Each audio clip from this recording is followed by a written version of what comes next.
Assalamualaikum warahmatullahi wabarakatuh. Nama saya Cantika Rosalinda, NIM 2892050029, Prodi Manajemen, mata kuliah Sosial Media. Dosen pengampu Pak Joni Tesmanto.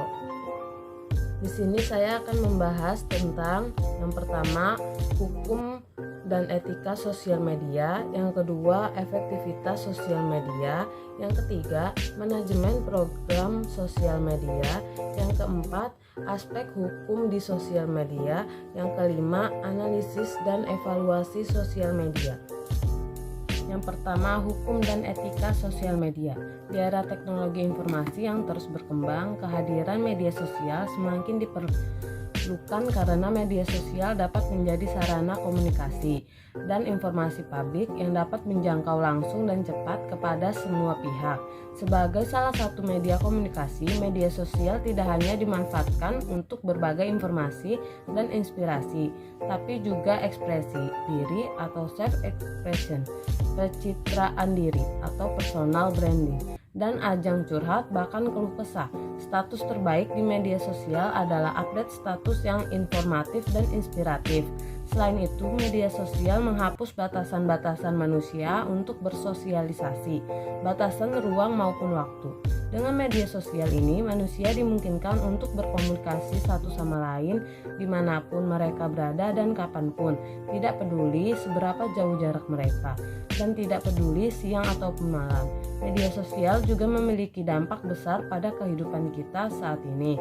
Seseorang yang asalnya kecil bisa seketika menjadi besar dengan media sosial. Begitupun sebaliknya, orang besar dalam sedetik bisa menjadi kecil dengan media sosial.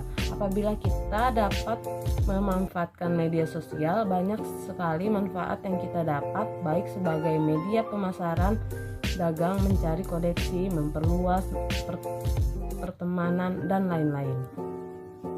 Sebagai acuan hukum dalam bertransaksi informasi dan elektronik, maka diterbitkan UU tentang Informasi dan Transaksi Elektronik atau IT nomor 11 tahun 2008. UU IT ini juga mengatur setiap orang yang melakukan perbuatan hukum sebagaimana diatur dalam undang-undang ini, baik yang berada di wilayah hukum Indonesia maupun di luar wilayah hukum Indonesia, yang memiliki akibat hukum di wilayah hukum Indonesia dan atau di luar wilayah hukum Indonesia dan merugikan kepentingan Indonesia.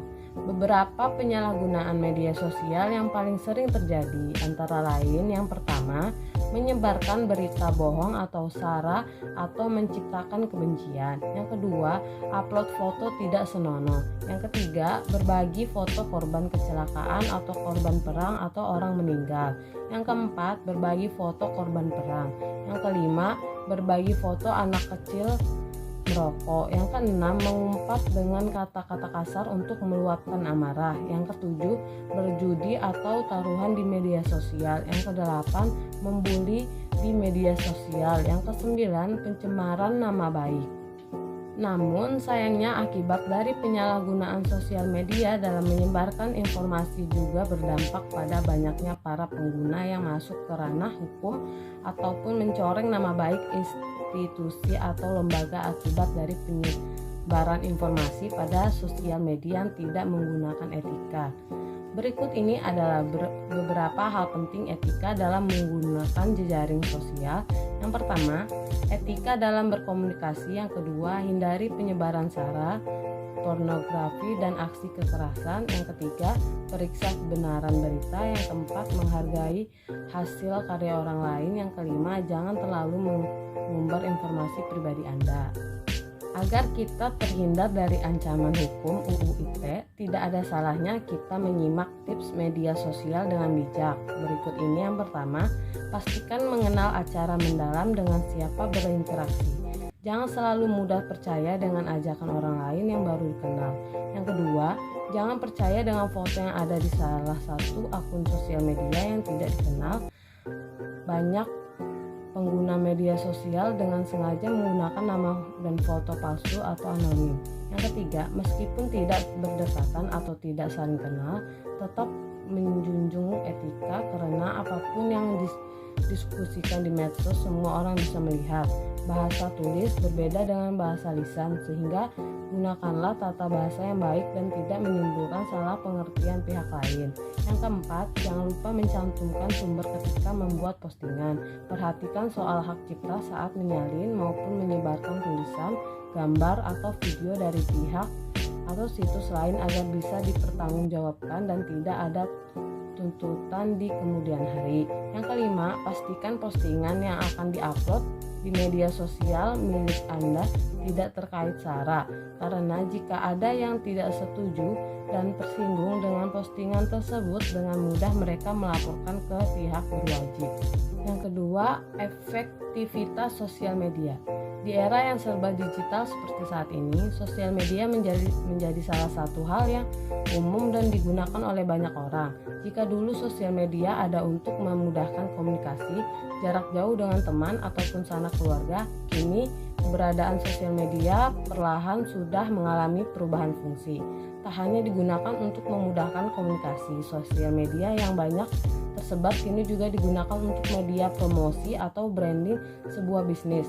Hal ini terbukti efektif mengingat hampir semua orang memiliki akun sosial medianya masing-masing. Efektivitas sosial media sebagai media promosi atau pemasaran digital ini juga didukung oleh fitur ads atau iklan yang disediakan oleh perusahaan sosial media. Dengan ads atau iklan tersebut, seseorang bisa mempromosikan bisnis atau brandnya dengan menyediakan modal uang dan dapat menargetkan bangsa pasar yang sesuai, sehingga iklan tersebut nantinya akan menghasilkan perjualan yang jauh lebih maksimal karena lebih tertarget. Nah, hal yang perlu diperhatikan dalam meningkatkan efektivitas sosial media sebagai media pemasaran digital: yang pertama, target market; yang kedua, konten; yang ketiga, algoritma sosial media; yang keempat, hashtag. 3. Manajemen program sosial media. Sosial media manajemen sangat erat kaitannya dengan digital marketing yang saat ini sedang banyak dibahas. Penggunaan akun media sosial yang terus update dan tertata rapi ternyata mampu memberikan keuntungan tersendiri. Namun sayangnya banyak pelaku usaha yang belum menyadari pentingnya mengelola akun media sosial. Pengelolaan akun media sosial memang berbeda dengan cara marketing pada umumnya, sehingga harus benar-benar dipahami. Dari mengelola akun media sosial yang benar dan tepat akan memberikan penghasilan. Maka dari itu tidak ada salahnya mengetahui bagaimana melakukan manajemen pada akun sosial media. 4. Aspek hukum di sosial media. Medsos atau media sosial menjadi platform yang sangat digemari oleh para pelaku usaha mikro, kecil, dan menengah atau UMKM yang ingin memasarkan produknya.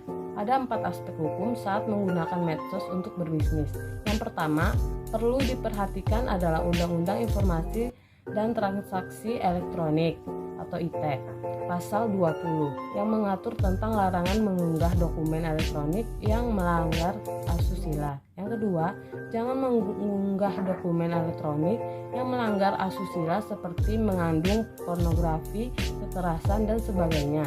Yang ketiga, perlu diperhatikan adalah UU ITE pasal 28 yang mengatur tentang berita hoaks atau berita bohong. Yang keempat, harus diperhatikan adalah hak cipta. Ia menyarankan untuk berhati-hati saat mengunggah konten yang mengandung hak cipta orang lain. Yang kelima, perlindungan konsumen. Jangan sampai membuat konten yang menyesatkan atau merugikan konsumen. Ini sangat penting untuk menjaga reputasi bisnis. Nah, yang kelima, analisis dan evaluasi sosial media. Media sosial sudah menjadi bagian esensial dari strategi pemasaran. Jika bisnis kuliner Anda sudah memiliki akun media sosial dan Anda sudah secara mengunggah konten secara berkala, maka bagus bagi Anda. Namun lebih dari sekadar mengunggah konten, Anda juga sebetulnya perlu melakukan evaluasi sekali-sekali. Layaknya melakukan evaluasi untuk bisnis Anda sendiri. Evaluasi sosial media diperlukan untuk memastikan usaha yang Anda berikan memang efektif dan memberikan hasil yang diharapkan. Hal-hal yang perlu diperhatikan dalam evaluasi media sosial: yang pertama, akun media sosial apa saja yang Anda miliki. Yang kedua, seberapa sering media sosial bisnis Anda mengunggah konten. Yang ketiga, seberapa banyak respon yang Anda dapatkan. Yang keempat, apakah profil media sosial Anda sudah teroptimisasi. Yang kelima, bagaimanakah konten Anda. Kurang lebihnya mohon maaf. Wassalamualaikum warahmatullahi wabarakatuh.